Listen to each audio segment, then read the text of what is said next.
Hello guys, আজকে আপনাদের দেখাবো চিংড়ি মাছ দিয়ে করলা ভাজির রেসিপি। এখন দিয়ে দেবো তেল গরম করে পেঁয়াজ মরিচটা ভালো করে ভেজে নেব বাদামি রঙে করে, ভালো করে নাড়াচাড়া করে লাল লাল করে ভাজবো। এখন এই যে এভাবে সুন্দর করে নেড়ে দেবো। এখন দিয়ে দেব চিংড়ি মাছ। আরও নতুন নতুন ভিডিও পেতে আমাদের চ্যানেলটাকে সাবস্ক্রাইব করে দিবেন। নাড়াচাড়া করে ভালোভাবে নাড়াচাড়া করে হালকা করে লাল লাল করে চিংড়ি মাছটা ভেজে নেব। এবার দিয়ে দেব করলা ভাজি।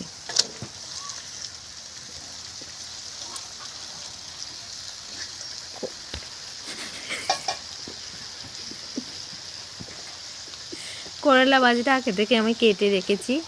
এখন দিয়ে দেব লবণ পরিমাণ মতো দিয়ে দেবেন। এখন দিয়ে দেব হলুদ।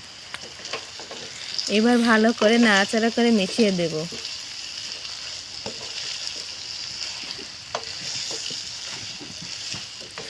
ভালো করে নাড়াচাড়া করে মিশিয়ে যখন মেশানো হয়ে যাবে, নাড়াচাড়া করতে করতে তখন সুন্দর করে নাড়াচাড়া করে এক পাশে গুছিয়ে রেখে সুন্দর করে আমি 5 মিনিটের জন্য করলাটা ঢেকে দেব, যাতে করলাটা সিদ্ধ হয়ে যায়।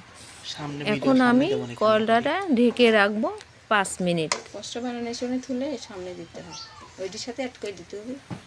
অ্যাড করে দিলে সামনে আসবে না, অ্যাড করে দিলে সামনে আসতেছে।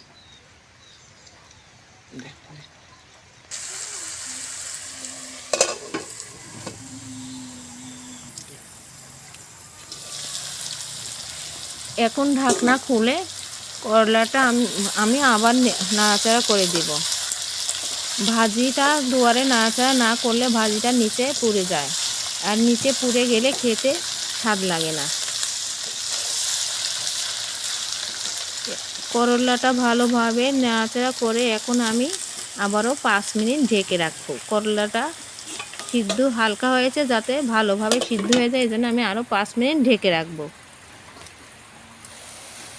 এবার দেখেন করলাটা সিদ্ধ হয়ে গেছে। এখন করলাটা আমি নাড়াচাড়া করে দিব।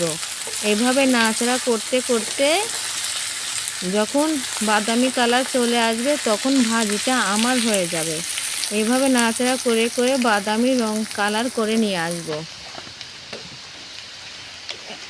দেখা এই যে সুন্দর বাদামি রঙের হয়ে গেছে। এখন আমি রান্নাটা শেষ করে দেব। দেখা হচ্ছে পরের ভিডিওতে।